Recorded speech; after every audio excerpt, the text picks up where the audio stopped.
When I jumped in the water, it was shockingly cold. And then started swimming, and all of a sudden it just got colder. A lot more water started coming in, and I was like, wow, this is bad. Boots filled up with water, and they floated away as I was swimming. Yeah, gone. Sitting on the bottom of the sound.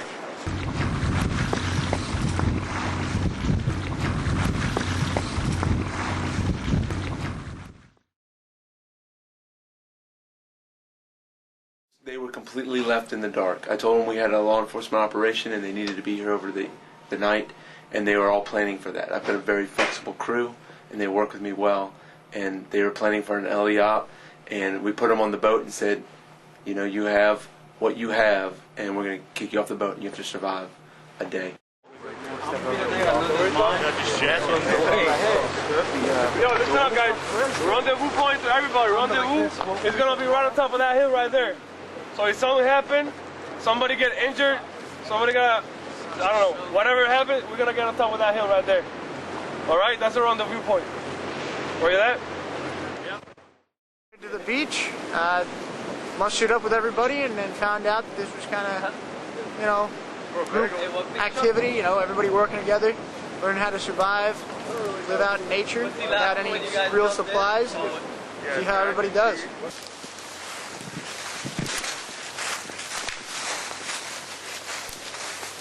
Started out the day by, we split up in two groups. One group had a map to find our water and some food, and the other group we split up to make shelters, which we made about 4 or 5 shelters.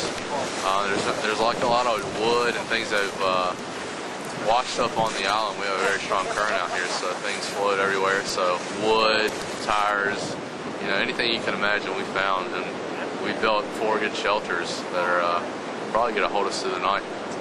We think that they're real good. They worked well. They surprised us. We expected them to spend a little longer, a lot more time building these shelters. Obviously, we had an idea prior to having them come out here where would be the ideal spot, but they still took it upon themselves to seek out these locations, and they did real good.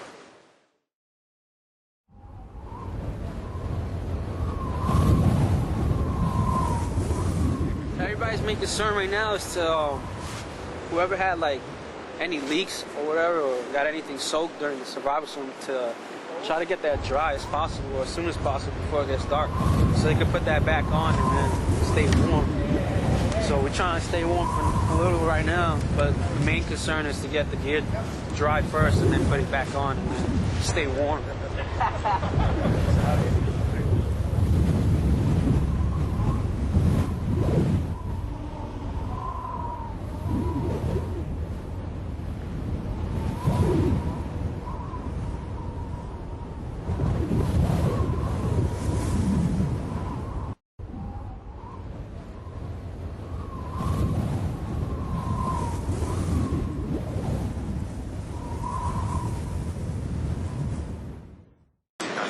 When I first came in the Coast Guard in 1996, I went through a survival training that was required by the ship, that anyone that was a crew member on the small boats had to go to this. It's a civilian-operated survival school. It was 5 days and 5 nights that we spent out. And I did it in November where it was very cold. It was the same kind of setup. We swam to the island. Couldn't have fire for the first 24 hours. That prevents people from getting to the island, building a fire, and then forgetting about the shelter, and night comes and they have no place to protect themselves from the elements.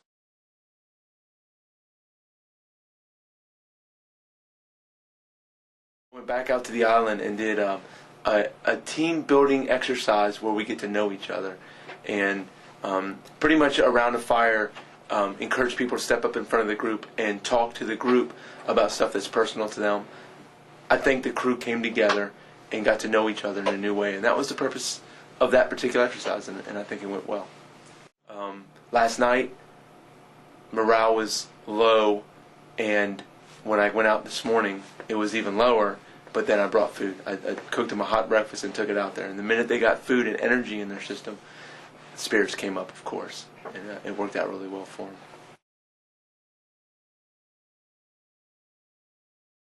the crew come together and vote on who were the biggest team players. Two people who emerged as leaders and great team players and helped. Survival situation, that's what you have. You have people that step up, and I definitely want to reward that behavior in them.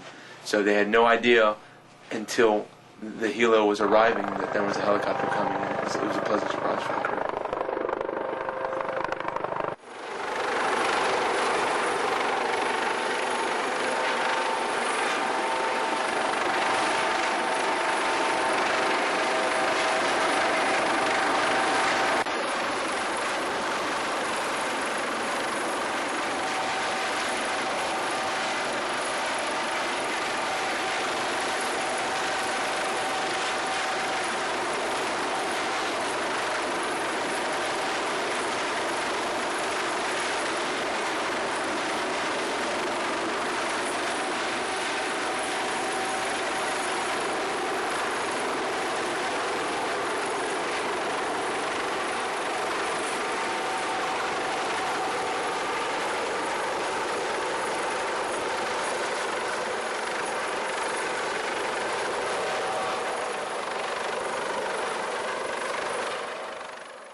We get back here on our next duty day and everybody starts telling about what they did and things they saw and laughing about the experience.